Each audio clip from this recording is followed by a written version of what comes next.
Good morning and welcome to the Napier People and Places Committee meeting, today being Thursday the 29th of August 2024. Can we please stand for our opening karakia? Tu tawa mai runga, tu tawa mai raro, tu tawa mai roto, tu tawa mai waho. Kia tau ai te mauri tū, te mauri ora, ki te katoa, haumi e, hui e, tae ki e.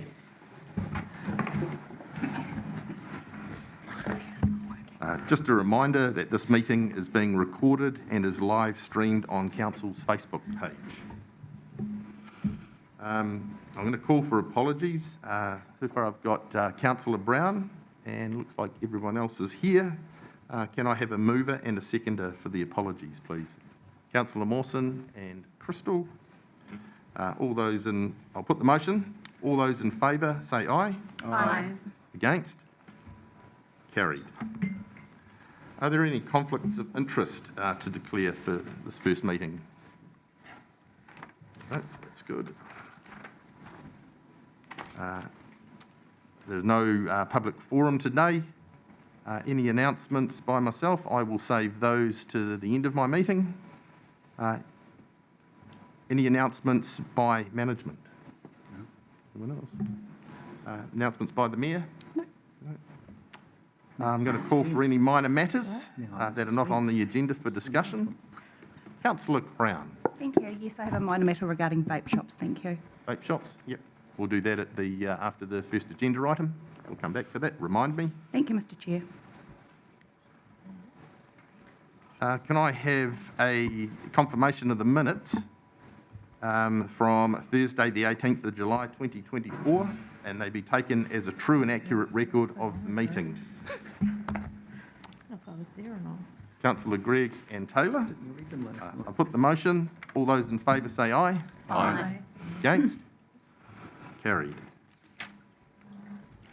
Coming to our one and only agenda item for the day, a very important one, and that's regarding the War Memorial, and that's on page 5 of your agendas.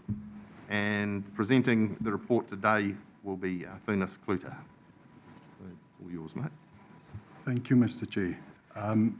Just before I start, I want to say, put in an apology for Steve Gregory. He's at the conference, so he couldn't make this meeting. Just this, the purpose of this is, or of this report, is to give Council an update on where we're at with this project. And as we all know, it's been a project that's been, and it's been coming for many years. And it's been a very important project for the community, you know, and so it's had its ups and downs. And what we've tried to do with this report is to look at, you know, who's going to keep on or who's going to take on this project, who's going to be the owner of it, who's going to do the maintenance, who's going to do all sorts of jobs, and that is in table number 1. We've shown that to you. And then the table 2 and 3 is looking back at the decisions that Council has made, and just making sure that we've completed them. There's 4 of them that's in the recommendation that you'll see that we are asking for a little bit of a change on what was decided, what was in previous reports. And then the third one is just to acknowledge that there are a few of them that we still need to do, and we've allocated them to specific people within Council. So just before I stop, I want to just say thank you to these 2 staff members that's been really involved in this. And I must say that in a project like this, there's normally a lot of people in Council that's involved, and councillors and the community. But the one is, it's Drew Brown. He's been the project manager for this. And as we all know, it's been a really challenging project with, as I said, ups and downs. I do want to thank him for his input as an officer. He's resigned from Council, so that's why he's not here today. And then also Steve Gregory was the sponsor of this project and also very much involved in getting the project over the line. So and it's as recommended. Yep. Okay. Are there any questions of clarification in regards to the report at this stage? Councillor Gregg? Oh yes, through the chair. Just to confirm, are we still going to get some cycle stands on outside the War Memorial? It will be, yeah, well, it's part of the War Memorial Centre. Okay, brilliant. Thank you. So it's not part of this. Councillor Deputy Mayor Brosnan. Thank you, Mr Chair. I just note one of the recommendations is around not putting up physical signage around warnings to potential vandals, but to use a CCTV camera, and there's I think it's like a laser or something, and it triggers a verbal warning. My question around that recommendation is, have we had any instances of vandalism at the memorial so far, or any close calls or anything that we think signage would have mitigated? At this stage, we had one or two occasions where children got into the water, and then it warned them. Oh, you know, yes. and then so it worked because then the staff at the War Memorial Centre could come out and you know, and then speak with them if they didn't leave or get out of the pond. So there wasn't anything. The only thing that did happen was that we have seen some young people or children on the floral clock.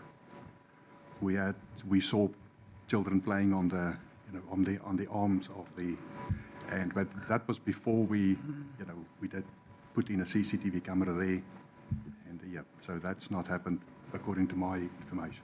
okay, thank you, Mr Chair. Councillor Mawson.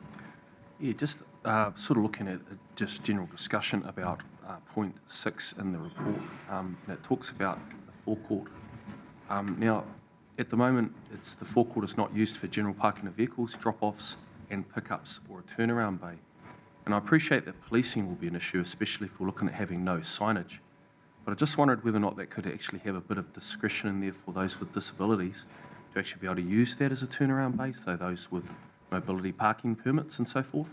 I fully agree with not parking vehicles there unless particularly there for the events or venue there, obviously hide the venue and moved as soon as possible. But so general parking of vehicles, fully agree with it. I just think there should be a little bit of leeway. But again, appreciate that policing it will be an issue. So I just thought I could maybe get other people's view on that. Thank you, Chair. So you're looking more for the disability drop-off and pick-up? Correct. So I don't think that would be covered by the terminology of parking. Because they'd be there for the purpose. It does just say pick up and drop offs or turnaround bay.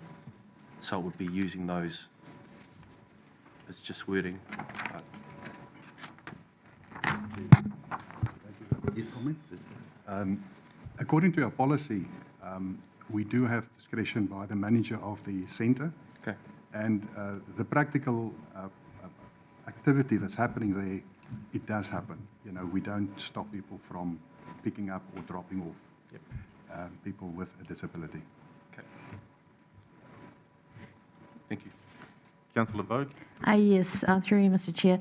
I agree with Councillor Mawson's, the point he raised, and while I appreciate, as Finis said, that there is discretion there, I just wonder why this is even in here if it's a matter of council staff discretion, because I know on rainy nights for elderly people it's a long way to walk from being dropped off out on the street or in a park if they can find one to being dropped off at the door. And what's the point in putting it in there if it's not going to be enforced in any way? It's just confusing.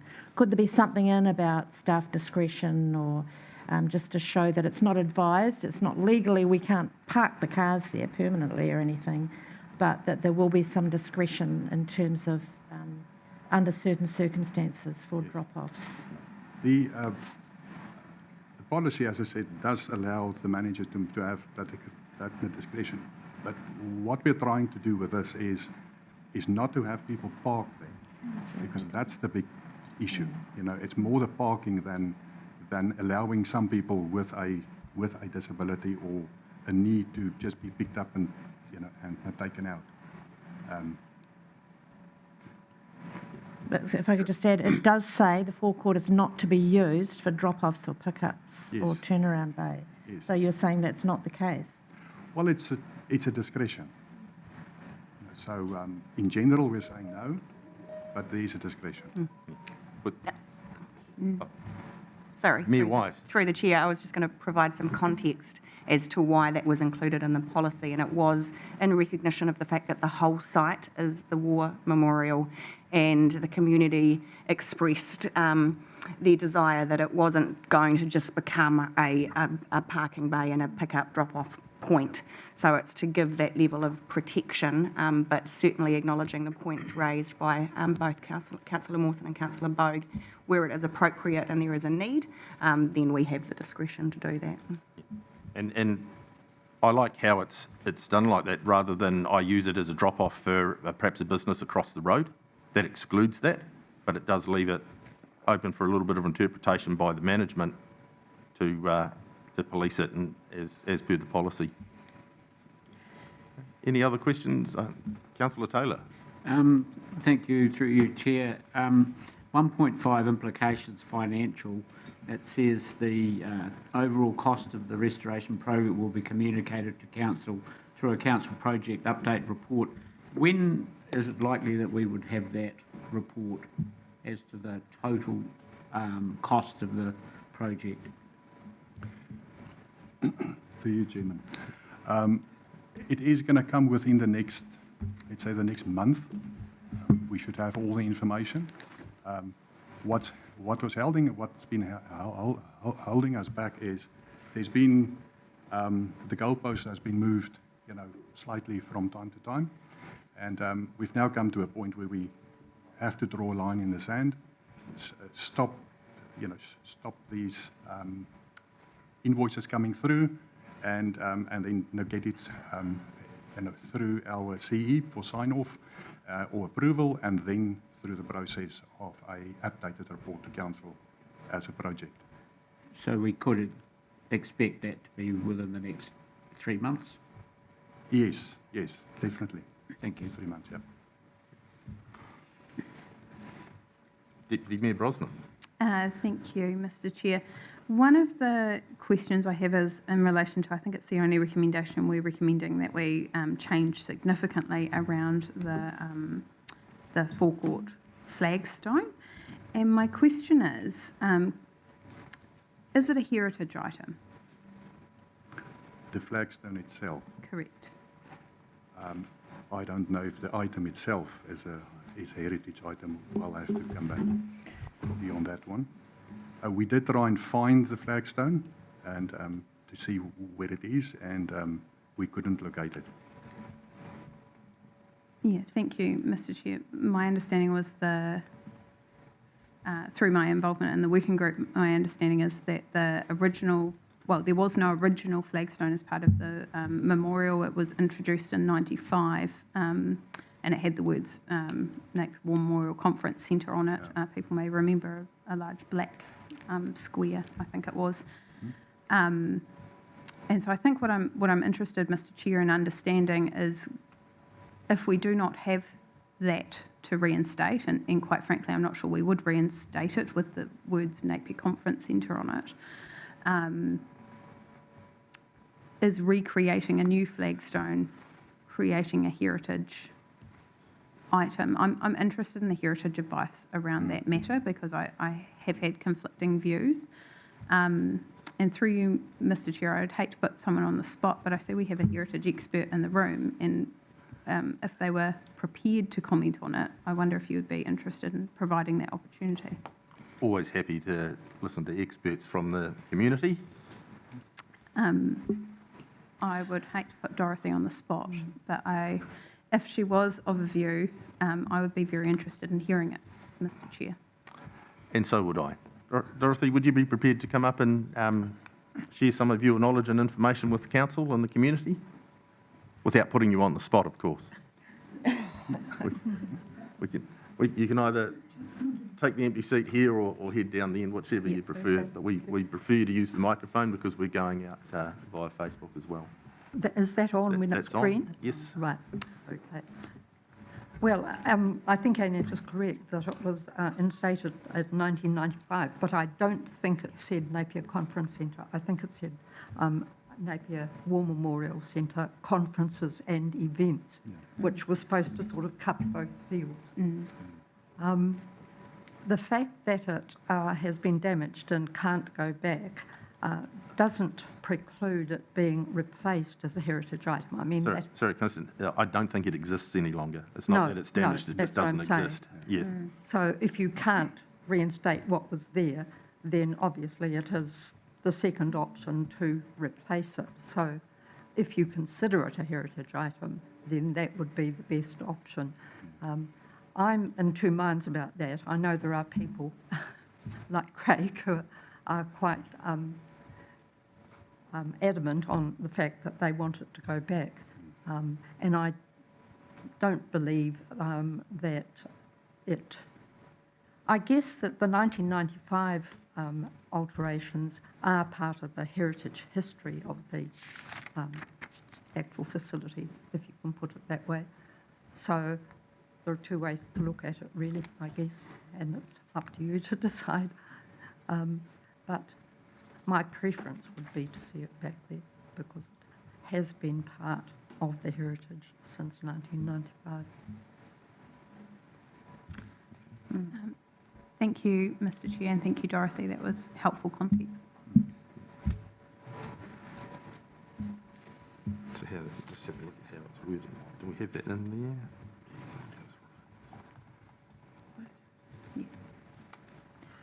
there? May I ask a follow-up question, Mr. Chair? After Councillor Crystal. After Councillor Crystal. Oh. Go for it. Thank you, through the chair. Just on, here. Court, the part on the website that we're going to establish as part of our Napier City Council website, who's going to be responsible for what goes on that website and updating that website? We will, through our comms and marketing team, we will involve them from community services side, and we've also got the parks team has taken responsibility for that, so we will be working with them as well. And then, as we've done in the past, we will also talk to the group, and Deputy Mayor, maybe you can help me with the group name that was involved with, with this project, and we can get them involved as well to just read through and make sure that they are happy with the content that's been changed and being put onto it. Yeah, because that would be my concern, to actually that it's factual and Yes. and various other things that seem to occur. No, that's great. And the other one, a question I've got is the renaming of the rooms. I know that the community services team did a little bit of engagement at the opening, but I'd just like to note that the Hawke's Bay Heritage also did one at the AGM last year. So just to note that there is also another survey that was done, and I know they probably will be involved, but it's just probably lots of people aren't aware that that was done at the AGM as well.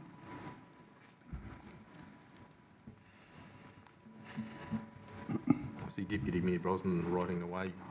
I'll give you... I think that answered my question. Thank you, Mr. Chair.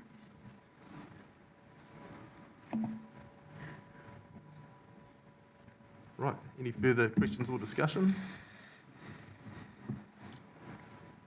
I'm happy to have some discussion, Mr. Chair. Discuss away. Thank you.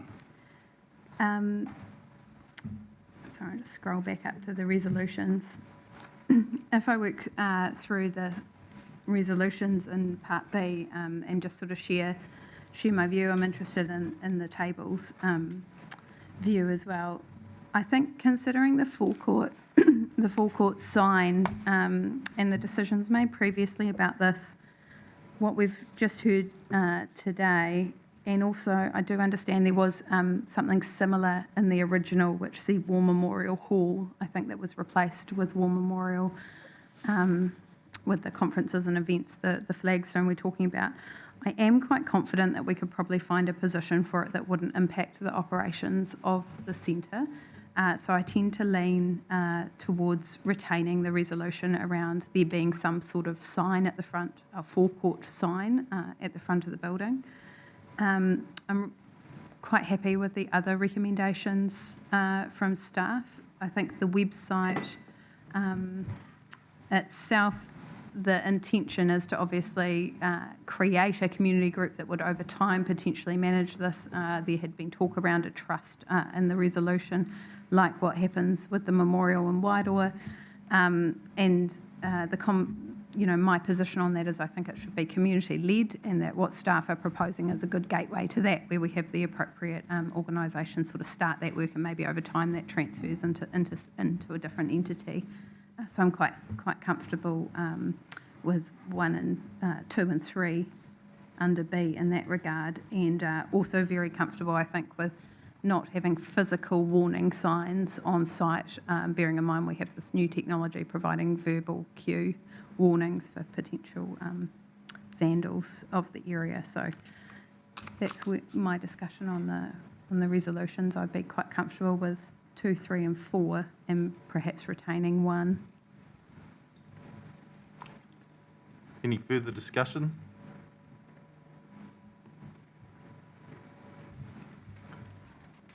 Yeah, just through the chair, because I've obviously not been around since the conception of all this project and so forth, I'm just not really sure on what the sign actually looked like previously and where it was, because it talks about being a hindrance to... Yes. If you jump online, there's images of it, and it wouldn't, sorry, through the chair, and it wouldn't necessarily need to be placed where it was previously. I think, as the Deputy Mayor said, it would be important to find a location that wouldn't create a hindrance on the operations Thank you. of the centre.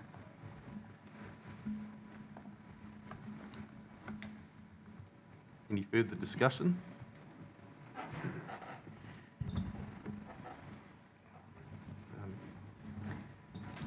Can I have a mover and a seconder for the officer's recommendations?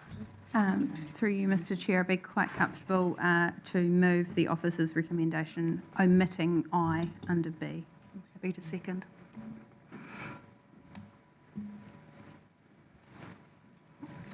That's good. Would you like to speak to that? Very briefly, thank you, Mr Chair. I think we all know the War Memorial reinstatement restoration process has been a long one. It's been fought with many division around the council table, with much community angst, with too much time taken from one step to the other in the attempt to bring the community on the journey and essentially repair the damage that was done when the work happened to the building without all the appropriate heritage checks and balances. It's been a huge learning, I think, for many elected members around how we question and engage in instances where we are anywhere near a memorial. So I think I've got a huge amount of thanks for, in particular, I will name Mayor Wise, all the elected members part of the council who fought for the reinstatement that we have today, which is a respectful reinstatement of Guy Nartusha's design. I would also like to give my heartfelt thanks to Dorothy Pilkington, Craig Morley, Charles Ropatini and Drew Brown, who were part of that War Memorial Roll of Honour sub-working group, which put hundreds of hours into how the names would be reinstated back into the memorial, which I think has been a huge success. think it's fair to say there's some things that are probably less than ideal, and there are some things that exceeded expectations, and that just speaks, I think, to the magnitude and the complexity of this project. There's a little bit of pick your battles that happens, I think, in these big ones, and so yeah, I'm quite happy to pick that I think the flagstone should remain. I spent a bit of time listening back over council debates around those resolutions, and hearing Dorothy today was important, I think, as well. So quite happy to support that remains, and the rest of them, I think, are battles that probably don't need picking around the 2, 3 and 4. So yeah, quite happy to speak in support of that amended recommendation. Thank you, Mr. Chair. Mayor Wise? Thank you, through the chair. I'd like to say thank you to council officers for bringing this report to us. It has been a very long and it's at times arduous journey for us to restore our very treasured War Memorial Centre, and really, really good to have this clarification in the report around those outstanding resolutions, with clear timelines included for that, and I look forward to us also having some timelines around the reinstatement of the forecourt signage. So I think other than that, Deputy Mayor Brosnan has said it all, but great to have this sort of update and the pathway forward to actually finalise everything with this project. Councillor Crystal? I'd just like to agree with everything that's been said by the Mayor and the Deputy Mayor.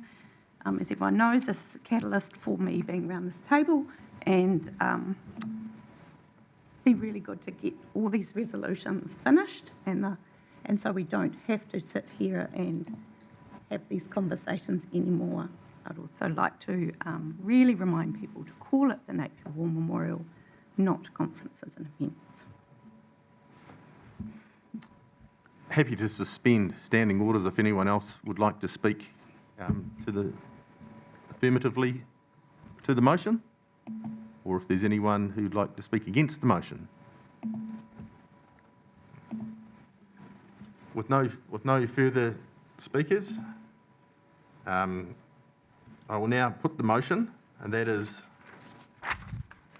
Part A, Part B, excluding 1, but including 2, 3 and 4. All those in favour, please say aye. Aye. Against?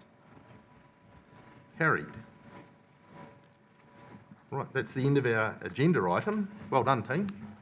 We will now come back to Councillor Crown with her minor matter regarding vaping. Thank you, Mr. Chair. I'll keep it as brief as possible too. And just noting, I realise that Councillor Mawson has actually asked for guidance on this topic internally as well through our SharePoint system. But there has been increasing concern as to the number of vape shops or outlets in our community.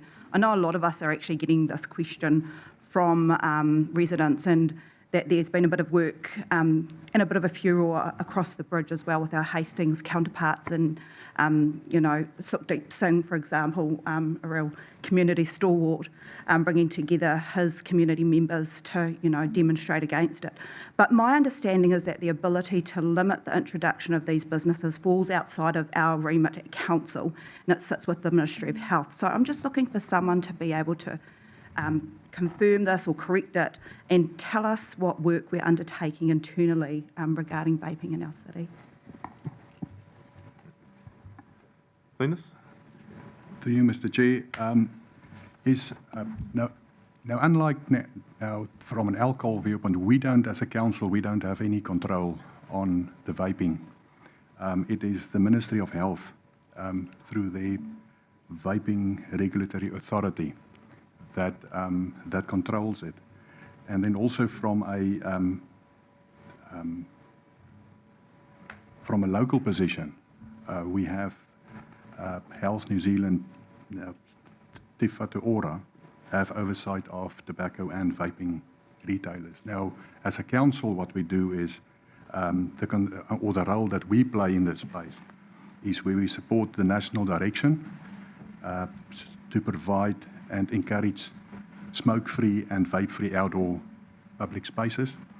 We've got a combined policy with Hastings, and this is the revised smoke-free and vape-free policy that was approved in 2022. Just through the Councillor chair. Crystal. Through the chair, I recall, this is before I was around this table, but wasn't there something done to stop the artificial Psychoactive substances selling in Napier? How was that done?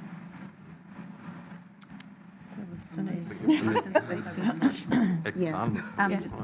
Through you, Mr Chair, I'm happy to speak. Deputy Mayor Brosnan. Thank you, Councillor Crown, for the question, and Councillor Crystal. As our Director of the regulatory team is not in the room, I'm happy as the Chair of that Directorate to speak a little bit around the regulatory solutions. So the psychoactive substances was a response to some legislation which gave Council the ability to create a bylaw in that space and set some restrictions around what that bylaw could do. So, for instance, it had limits around, or limits we could introduce if we wanted to through a bylaw around proximity to schools, places of worship, that sort of thing. Councillors may remember we don't have that piece of legislation to allow us to undertake that bylaw specifically, or a specific piece of legislation that allows us to create that bylaw for vape-free areas at the moment. However, through you, Mr Chair, I'm happy to share a little bit more context that's happening in the background, if that would be helpful, to answer Councillor Crown's initial question. And I think Suckdeep was mentioned earlier, who we've engaged through with the Vape-Free Kids movement, which is around specifically limiting the visibility of vape products to youth. So Auckland Council earlier this year passed the resolution that they request staff to investigate a draft bylaw or amend an appropriate bylaw to restrict the external view of any R18 vape product in a specialist vape retailer bylaw, and delegated some other resolutions around advocacy to central government. What I have spoken to our team, as you're aware, we have a really full work program with our district plan and freedom camping bylaw review underway at the moment. But I have requested that once that work has been done by Auckland Council, and obviously they're working in the same legislative framework as us, that we receive that, and so that we can piggyback off that advice around what legislative tools we may have to create a bylaw, and then Council can make a decision around prioritising that if there is a pathway to create one. I think it's nice that Auckland City is already working on this in the background, so we are keeping our eyes on that as well. Thank you. Councillor Bowe. Through you, Mr Chair, I'm concerned about this too. I wondered if it would be possible, without putting extra work on staff, but for us to get some idea, some sort of running total of how many vape shops there are in Napier and how many dairies are selling vapes as well, so we know the size of the problem. And I mean, I have heard from principals of like Napier Intermediate School about the concern they're having at the primary school level of young people accessing vapes and getting addicted to them. So it is an increasing problem, and it just would be good for us to know, I think, how widespread the sale of vapes is at present.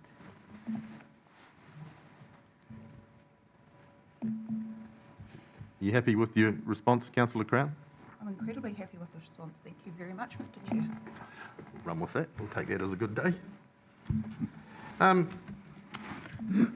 Getting to the end of our meeting here, I said I'd keep my updates till the end, and here they come. I'd like to congratulate Napier Boys High School Senior A basketball team for taking out the Hawke's Bay Secondary School's final against St John's College the other night.